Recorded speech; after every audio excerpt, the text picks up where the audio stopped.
Historical Happy Hour, the podcast that explores new and exciting historical fiction novels. I'm your host, Jane Healy, and in today's episode, we welcome best-selling author Beatriz Williams to discuss her latest novel, Husbands and Lovers, which Booklist calls a captivating novel of love and love lost, with well-drawn characters and sweeping drama. Thank you so much for doing this, Beatriz. Oh, it's my pleasure. Thank you for having me. Yeah, thanks for coming on. I apologize to Beatrice for the baseball cap. I pulled my back this morning, so I've like been moving very gingerly around I the am house. so sorry. Backs are nothing. I have a friend with back issues, so be careful is all I can Yeah, say. I've just been like, so that's why I'm a little Yes. not looking Okay, fancy. But totally fine. let me jump in with a bio, and then I have a ton of questions. So, Yeah. Beatrice Williams is the New York Times and internationally best-selling author of 19 novels, including four, actually five, in collaboration with I Karen promise. White and Lauren Willig.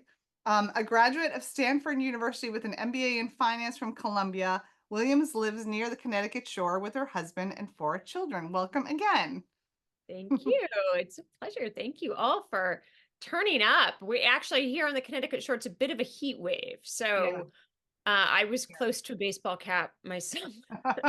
Strategy. that, that kind of day. Yeah. So talk about this super unique premise. I read the author's notes, of course, because I love author's notes at the end, and it was so interesting how you came up with this dual narrative story with lots of different threads. Yes. Well, that's kind of what I do, and I can try to tell a simple story and I can also try to summarize my books in a sentence or two and it always ends badly. So I'll try to do so lots of different as usual, lots of different ideas and threads went into this one. It is at its heart, it's a story of a single mom whose son needs a kidney transplant. He ingests a death cap mushroom at summer camp. So she's a single mom. She's got to do two things. She has to investigate her own family tree and sort of discover potential kidney donors that are now unknown to her.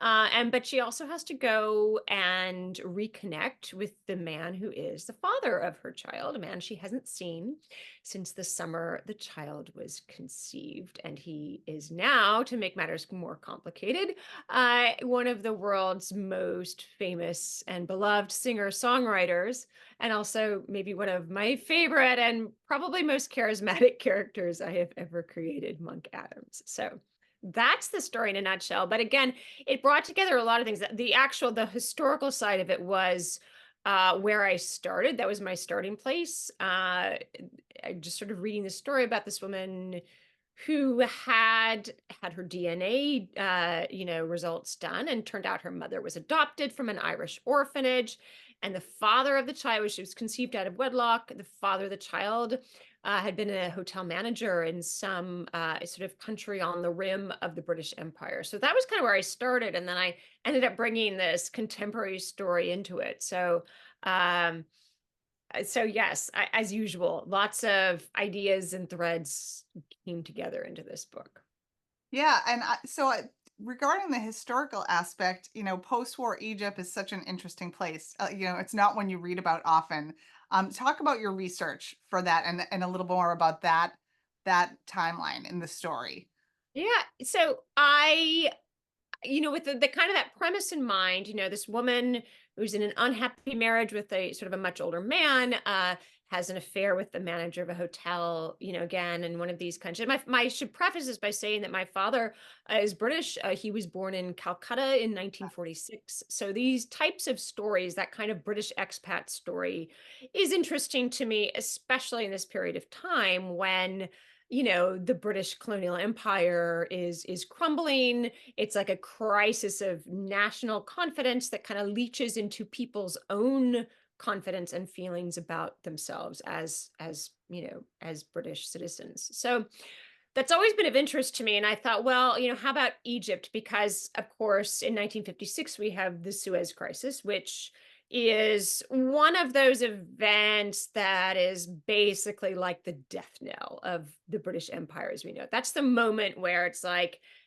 they can't do this anymore. This is over. And so I thought, well, okay, that would be a good moment. And then and the other thing is it tied in. I'd done a couple of Cold War books at this point, Our Women in Moscow and The Beach at Summerley. So I was very well tuned into the Cold War and the geopolitics, very fascinated by this sort of post-war reality of geopolitics. So and the Suez Crisis happened to coincide, or not, I shouldn't say happened to coincide. It was very much, uh, a result of, of two things colliding, which was the Suez Crisis reaching its peak in November of 1956, and at the exact same time, the Hungarian Revolution, it is about to succeed and then is brutally put down by the Soviets at the same days in November. These are two happening. So I thought, well, this is interesting. That's why I ended up with a Hungarian main character. Hannah is from Hungary. She has been through the war, and lots of trauma, lots of bad things happen.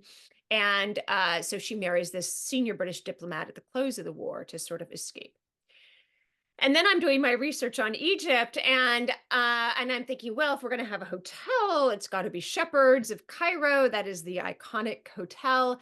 But it turns out, as I'm doing my research, that in January of 1952, Shepherds Hotel actually burns to the ground in a series of fires that sweep across downtown Cairo during a single night, and sort of start the sparks of the Egyptian revolution.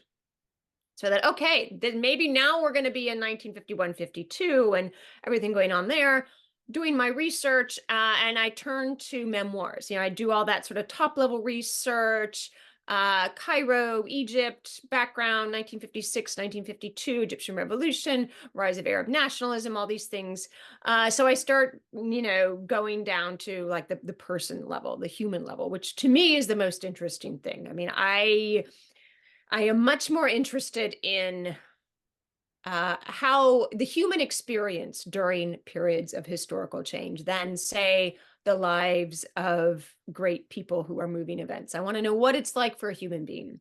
So I turn to memoir, and I'm looking for memoirs that are in post-war Egypt.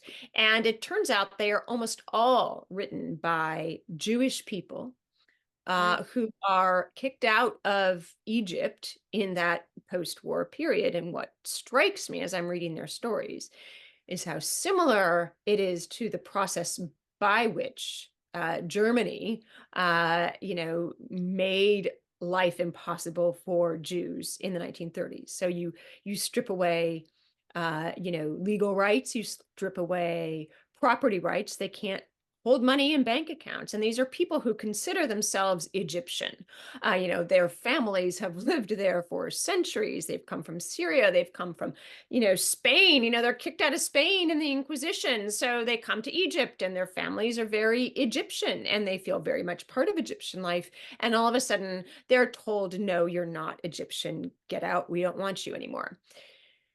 So that was kind of what led me to my story, and Hannah meeting this hotel manager, Lucian Beck, who is part Swiss, part Egyptian, and it turns out is not just managing a hotel.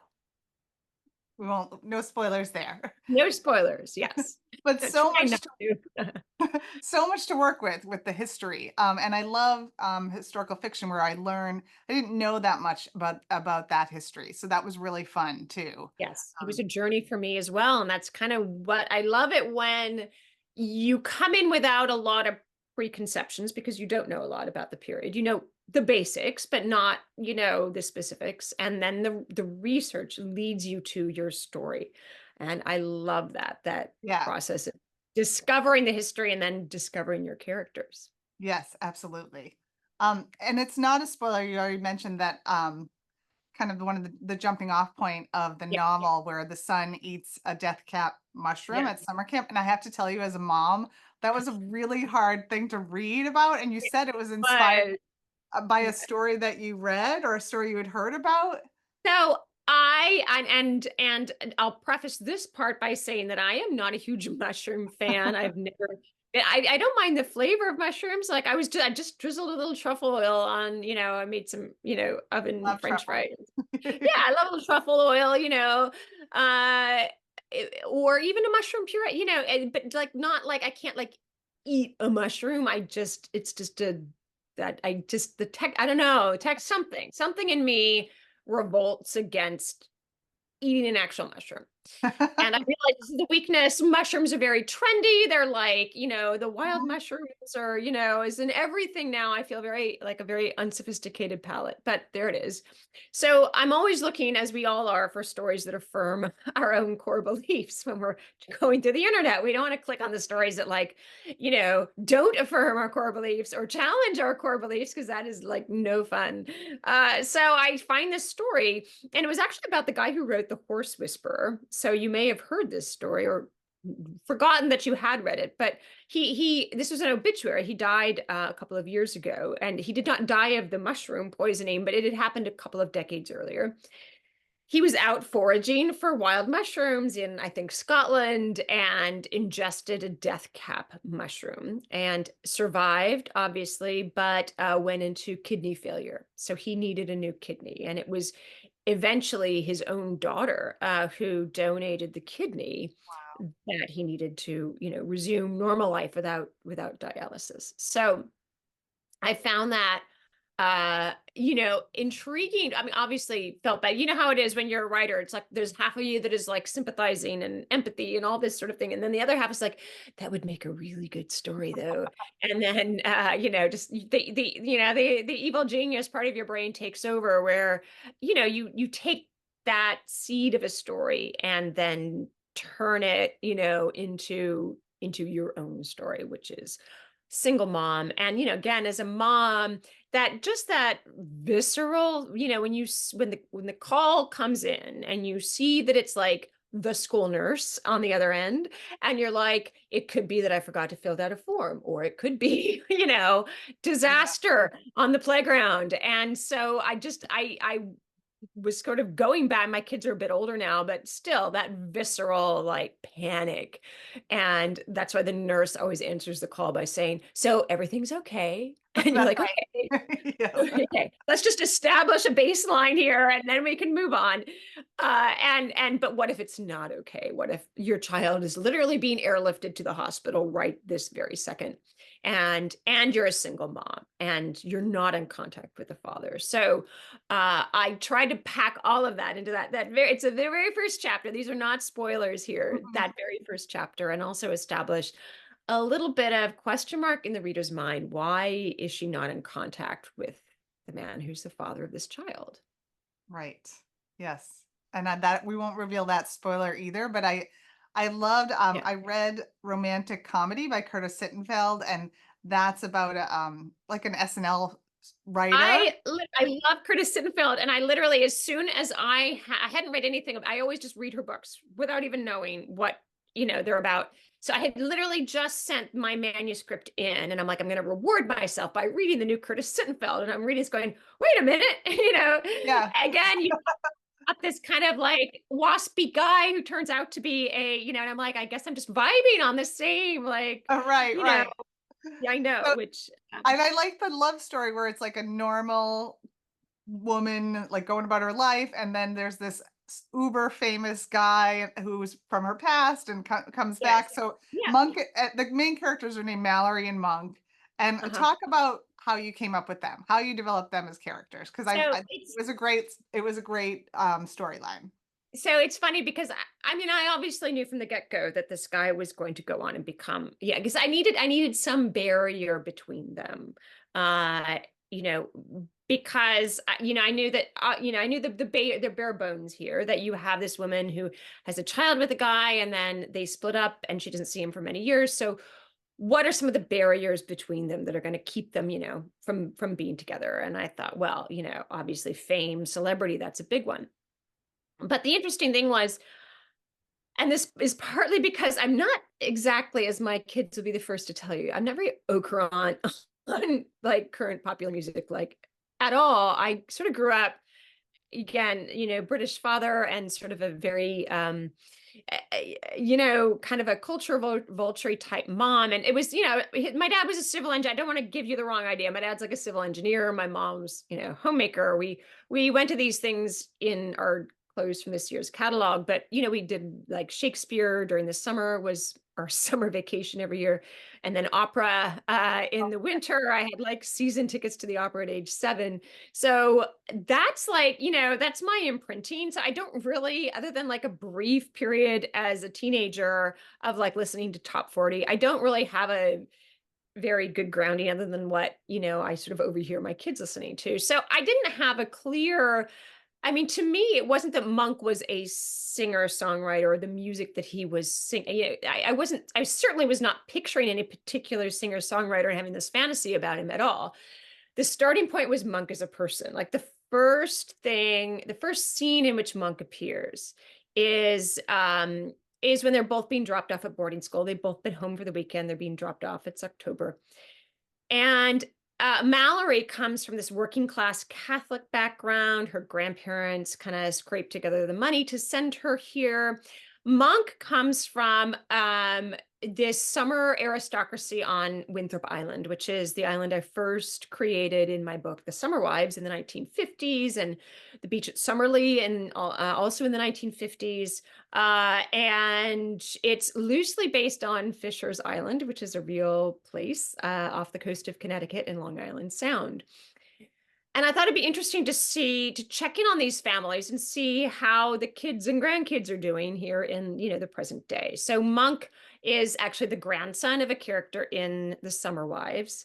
And he's very much of that, again, that the summer families, that, that aristocracy on the island. So they definitely come from different backgrounds.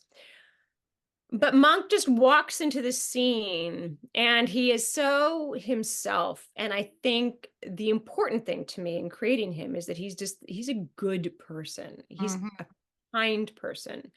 They're both good, kind people. And that's both his greatest strength and in some ways kind of his weakness. But he's a really good person and he's so kind and he's obviously popular and privileged and talented and handsome and all those things, and so I create him as a kid, as a 14-year-old, and then visit him again in 2008 when he's about to go into his senior year of college, which is when he and Mallory have this wonderful romance on Winthrop Island. She goes there to be a nanny for his father and stepmother. They have have twin kids. So there he is in 2008. And again, he's just this great guy, college guy, very charismatic. He's kind of the guy that walks into the room and, just everyone's drawn to him. And he wants to be a musician and he's incredibly talented, but a lot of pressure on his family, the expectations of being the son of one of these families. So he's struggling with that. And it's really not until I did not meet Monk as a singer-songwriter until all of these things had happened, because that's how I write my stories. So I wrote Hannah's story, and then I wrote, 2008, and then 2022 when they meet again. So I knew him so well as a person that to me, it wasn't even that interesting that he was a singer, a songwriter, or that he had succeeded at it. Rather, that fame thing wasn't that interesting to me. And in fact, we don't really see him in that persona very much. It's just him as a person. And that to me, what was what was so magnetic about him is just who he is as a person. And just, the fact that he is this incredibly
hair and green eyes, and the hair is straight or curly or whatever. And I'm always getting like my copy editor is always like, wait, I thought this person had hazel eyes, in like chapter 2. And I'm like, I'm sorry, I can't keep it in my head because it's not, it's who that character is. And I think it's partly just the way I write. Like the reason I can't outline a plot in advance is because once I'm inside that character, I really write from the inside of a character. Like I can't, and if I have a plot in place and then I start inhabiting that character, I end up having to toss a lot of the plot out because it turns out this character isn't going to do that. This character isn't like that. So I definitely, as I'm writing, I'm literally writing from the inside of a character. It's like a sort of an acting kind of a thing, where it's all about voice and it's about who that person is. So the last thing I think about is what they look like. And we don't even really get a good idea of what Mallory looks like. This was pointed out to me in an interview actually earlier today. She's like, we don't really know what Monk looks like or what Mallory looks like until there's like a final chapter that's from Monk's point of view. And then we're like, oh, wow, Mallory, it's not like she's not one of those people who's like, oh, I'm not pretty.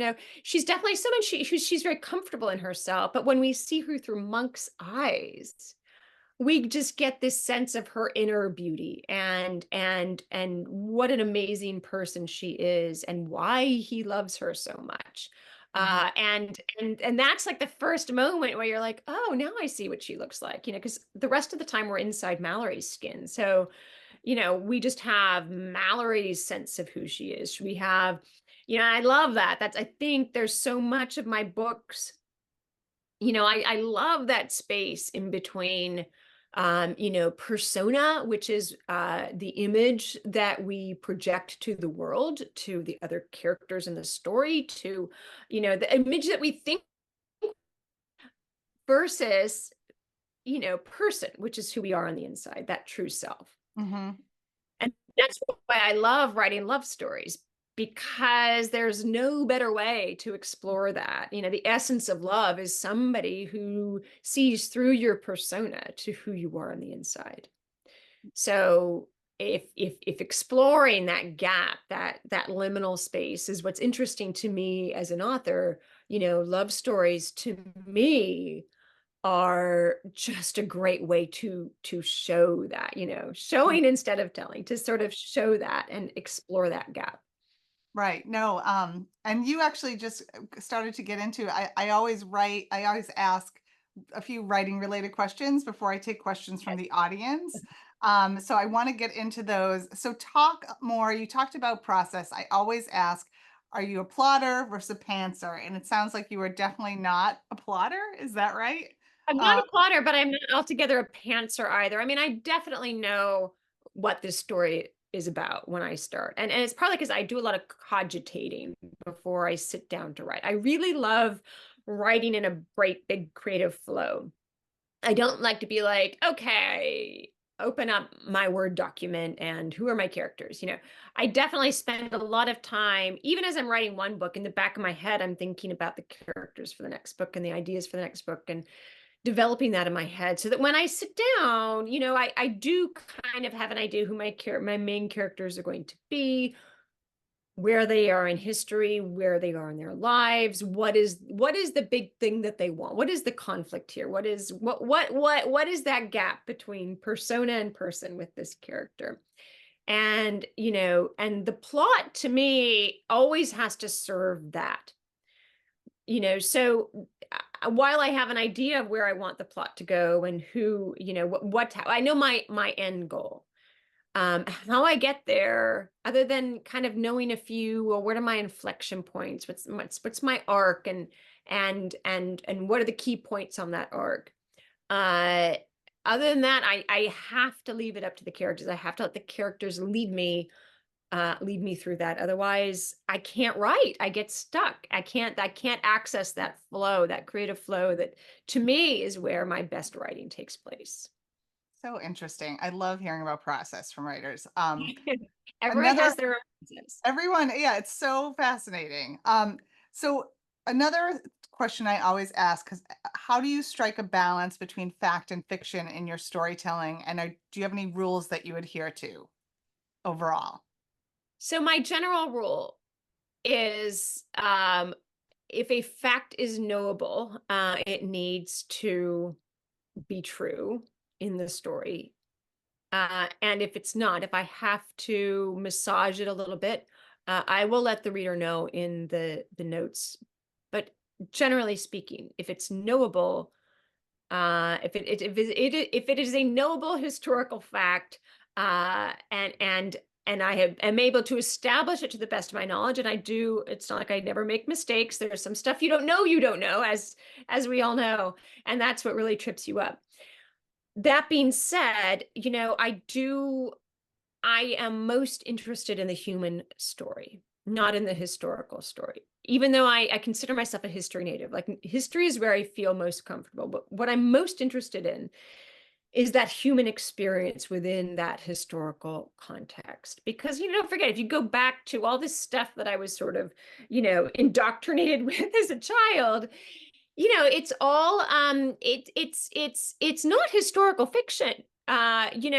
It's not, because when it's written, other than say the history plays, or there's a few history operas out there, it's written to be contemporary. It's written 200 years ago, 300 years ago, 400 years ago, 100 years ago, but they're right. Oh, you froze, Beatrice.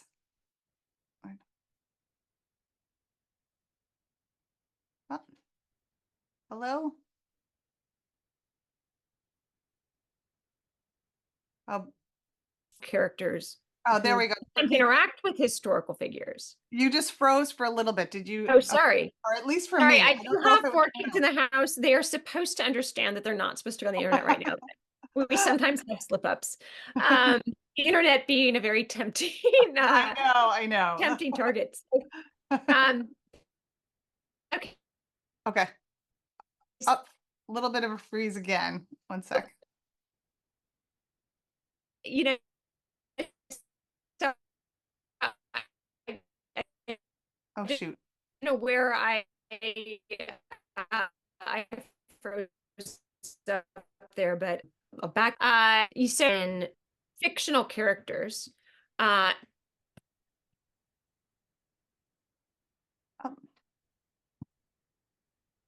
oh, there you are. You're back. Okay. Yes. All right, let's cross our fingers here. So my interest always lies in in fictional people in a Oh, shoot. world, not necessarily a story of some historical figure. And very characters, they come in. Oh, Beatrice, I'm sorry. Always going to be a fictional character. We're still losing you. You're cutting in and out. I'm That's sorry. the story I want to tell. I want to tell the human story, and I don't want to. Okay. Oh. Okay, I think she's going to cut out and try to come back in. So people have been saying in the chat, what are you reading? Tell me what you're reading. I am currently reading, I just finished Beatrice's book, but I'm currently reading All the Colors of the Dark by Chris Whitaker, which I highly recommend. She's coming back. We'll try this again. Hello.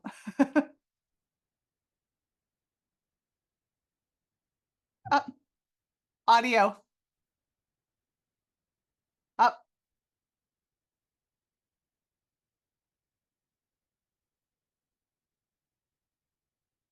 Oh. Beatrice, your audio is off. Okay. Okay. Are we there? Yeah. I was just saying, I just sent a text message to the entire family group text, like, no one should be on the internet for any reason at all on pain of death. So I hope that worked. No, I do too. I cannot control what is going on in my own house. I totally understand that. No, no worries. It happens all the So, time, you know. no, So go ahead. no, I was just saying that, my characters, I always try to have fictional characters rather than as my viewpoint characters, rather than any historical figure, because my interest lies in the human experience, and I I don't want to have to be beholden to somebody's biography to tell my story. Hmm. So in the case, that's why for Fisher's Island, I fictionalized that into Winthrop Island because I wanted to be able to tell the story that I wanted to tell without having to worry about someone from Fisher's Island saying, "There's no cliff there. What are you talking about?"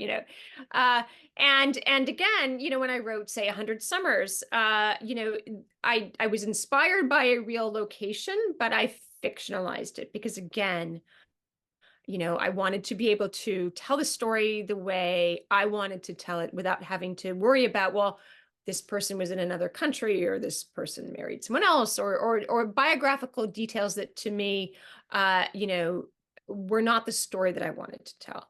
But the historical facts that are in the book are as real as I can make them, verify them, because, to me, that's, I don't ever want to mislead somebody that, that, the facts are different from the way they are. But Absolutely. I think that's why that's why you turn to fiction. You, you turn to fiction not to learn the language, but to go to that country and be that person. Right, right, exactly. Um, I have a couple more questions, and audience, if you have any questions, please put them in the chat or the Q&A, and I'll field them for Beatrice. I know we have writers in the audience, and I always like to ask, you've been at this for a long time, you've been very successful. What's the best advice you can give about writing and about getting published?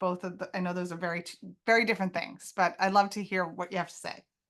Well, I mean, I think to get published, honestly, just write the best book you can. And to write the best book you can, I kind of spent my whole life learning how to write books, starting from just reading as a kid, writing stories, reading from a wide range of books. I think one trap that we can get into in historical fiction is that someone writes a book that's really successful. People read that book. Oh my gosh, this is the kind of book I want to write. They then write a book that's a bit of a derivative of that book. And then someone writes a derivative of that derivative. And pretty soon we've kind of lost the essence of where we were in the first place.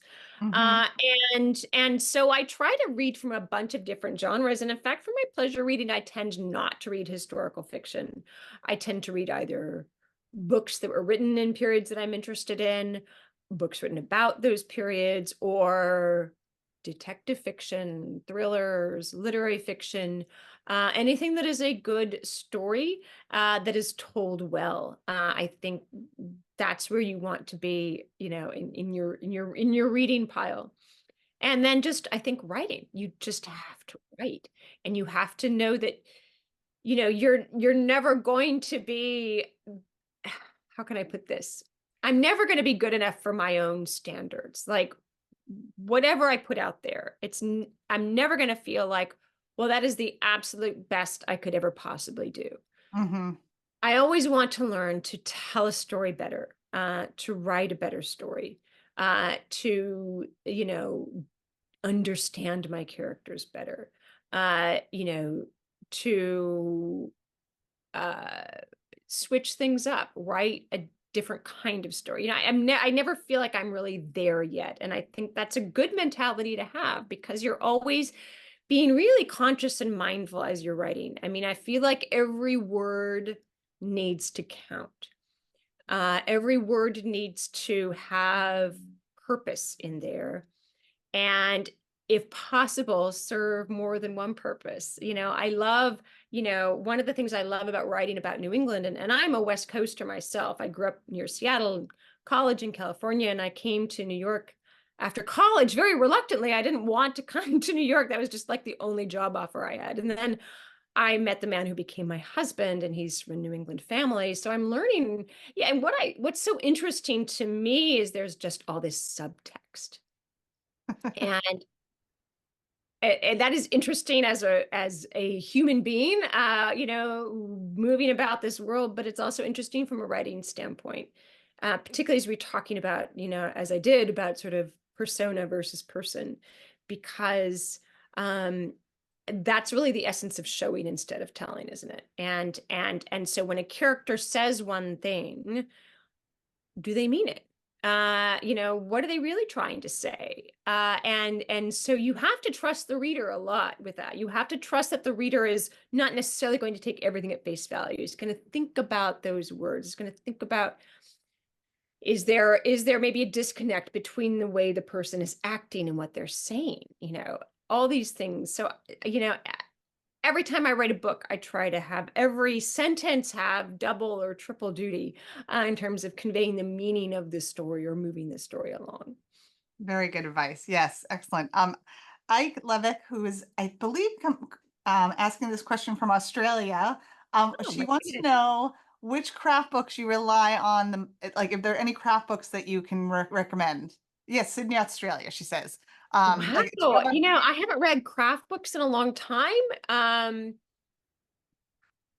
I guess I just kind of go back like, good old like E.B. White, and uh, you know, I, Strunk and White, Elements of Drunk Style? White, Yeah, yes. yeah, And that's a good one.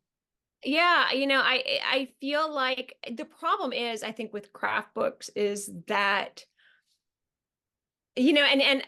maybe I'll go back to this, is that, and not that there are not some very good craft books out there. I'm not at all, definitely if that is something that works for you, by all means do it. I think we all need to find ways to analyze text and figure out what's going on there, and how to transform that into our own writing. But like I'm on Twitter like a week or so ago, and I'm scrolling through, and now Twitter is like, it's very so algorithmic. So you're getting stuff from people you don't follow, but that are linked to what you're interested in. And this soprano, and I follow some opera people, no surprise. Soprano was saying, and she just had a little quick, video that I wish I could do these quick little videos, but I'm hopeless at it. But she was saying, look, I don't know if you need to know that. She's talking to singers, but she said, I don't know if you need, maybe this is whether you need to hear this or not right now, but just remember, if you're headed to, and I'm paraphrasing, the rehearsal room or the performance space, just remember that your voice is enough. Nice. Don't try to mimic someone else's voice.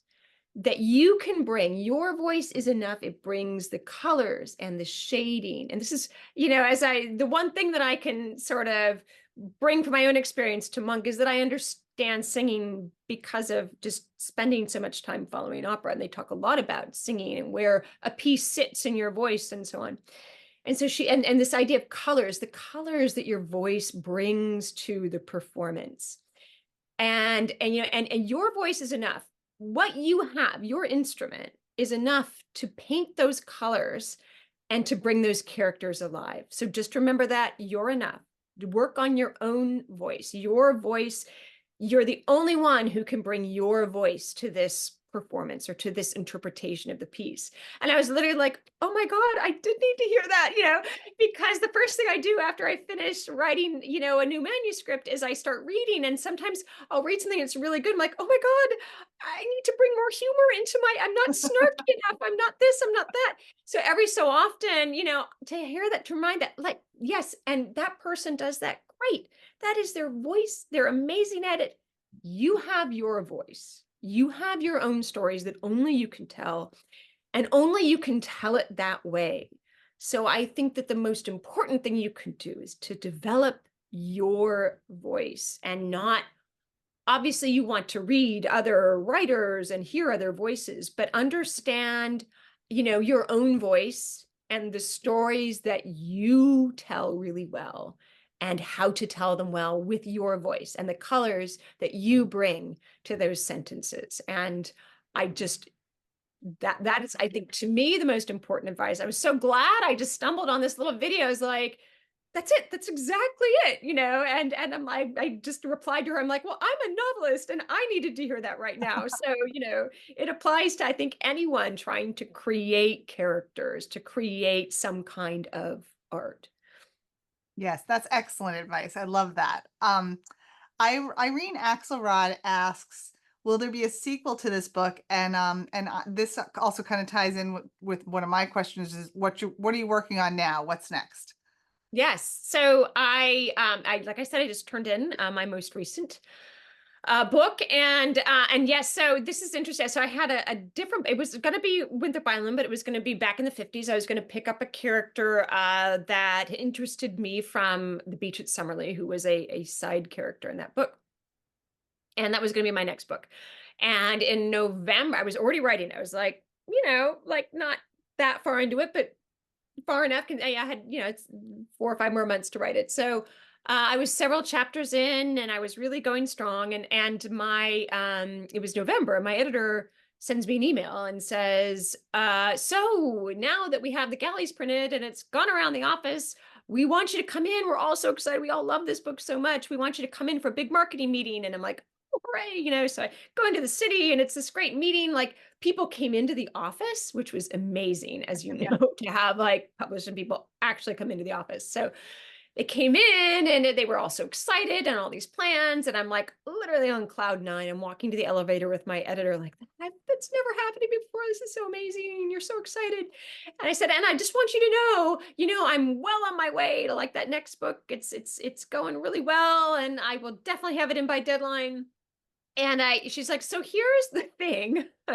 She's like, we love this one so much that we were kind of hoping you would do some more contemporary stuff, like maybe Winthrop Island contemporary, because we think, it's going to open up new readers for you. And I was like, well, that's not the book I was writing. But as it so happens, I loved these characters so much and we were speaking before we started, it was like a couple of months before I could even think about another book after I wrote this book. I mean, like, the writing hangover from writing Husbands and Lovers was so intense. I was just like writing, epilogues in my head with these characters. And so as soon as I was like over the kind of shock slash dislocation of like, oh no, I have to toss out the book I'm writing. I was like, well, actually, I would love to return to these characters' lives. So the problem was I needed to find a historical tie-in, because to me that's essential. Is like, well, what's the past? What's happened where the characters are at this moment? So I'm snooping around in, kind of Fisher's Island history, and I come across the story of this steamship wreck in 1846, and the survivors are washed ashore on what was then, very sparsely inhabited Fisher's Island. And that's kind of where my story, I was like, okay, this is what I'm going to anchor my story in. So we have that, and then we have contemporary Fisher's Island. Couple of characters from Husbands and Lovers do come into this one. Monk has a cameo, Mallory has a cameo, some secondary characters will be there, but also a couple of characters who are related to characters in my earlier Winthrop Island novels as well. So descended from people in The Summer Wives and The Beach at Summerley. So it kind of all comes together. There's a murder mystery. There's like missing art. There's all kinds of threads going on in there, and also really cool. And this sort of surprised me because I didn't go in expecting this, but a really cool mother-daughter relationship that develops. That, again, I love it when this happens, where you put these characters on the page and you start writing them, all of a sudden, boom, there's just this like combustion of two people and a thing. So I was really, interestingly, on this one, it was the historical part of it that I struggled with a bit, trying to bring my, place some fictional characters in this very specific historical setting where actual stuff happened, and then develop that into an interesting story that kept to the facts but made space for my fictional characters. But once that was done, Wow, the interestingly, the contemporary side of the Winthrop Island, really, really, I found a good beat. I'm very excited about it. Excellent. Jackie asks, what's the name of that book? Do It you have does a not name have a yet? name. I turned it in right before I went on tour for Husbands and Lovers, and I was like, I am out of words. I cannot think of a title Right. here. Like my words are, my battery is zero. So we will see. Title to be determined. Excellent. Excellent. Um, what is the best way for readers to keep in touch with you? And do you ever Zoom with book clubs, things like that? Since we've taken up a lot of your time. So Yeah, no, talk no, about no. that. I love Zooming with book clubs. Just send me. The best thing is like I'm on my main social media is Instagram. I do Facebook, not as much, and I'm having a weird thing right now where I can't seem to cross post multiple help Oh, messages that have gone unanswered. But I used to be able to just cross post. So I post on Instagram and it instantly posts on my author page. And now all it wants to post is on my Facebook personal page, which I don't even use anymore. I can't get it to go to my author page. So I have to literally repost the whole thing from scratch. So I'm mostly on Instagram, but I do check my Facebook messages from time to time. I do have on my website, beatrizewilliams.com, there is a form, an email form. So if you want to email me something, I will get that as well. I try to be prompt with my responses, but sometimes I go on little hiatuses, sometimes family related, sometimes work related. So I apologize if I don't get back to you right away. I've gotten actually so many lovely people have just been responding in the most magical way to this book, which makes me so happy because I just loved these characters so much, loved this book so much. So I've been very busy. I've been trying very hard to keep up with all that. So thank you if you have sent a message. If you've loved this book and sent me a message, thank you so much. I think when you love a book and characters as much as I did and do with this book, it's really wonderful to have readers come back to you with the same love. So thank you all. And I do read the messages and I will try to get back as soon as I can. yes. Well, thank you for your time. I know you've been so busy. I love the book. Everyone read Husbands and Lovers. Good luck with the rest Thank of your you. Thank tour you. and your Yes. new projects. And yeah, everyone, I'll see you next time. Thank you so much for coming to Historical Happy Hour. Have a great Thank night. you so much for having me, everyone. And I hope you enjoy the book. Thank you. Enjoy the rest of your summer. Thank you. Bye bye.